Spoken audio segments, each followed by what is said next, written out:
boobu ba tey waxuma ci te bébé Binta sama doom la Fatou Ndiaye sama doom la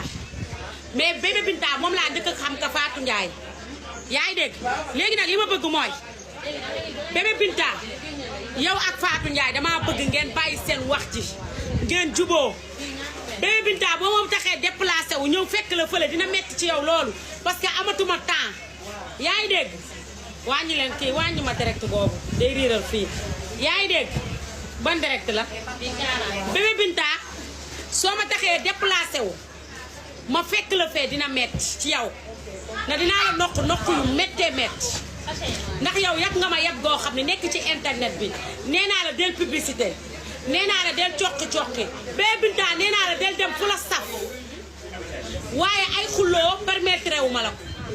te boobu ba tey sa lammin bi noonu la safee boobu ba tey maa ngi la dégg nga si ba pare sikki si bi ci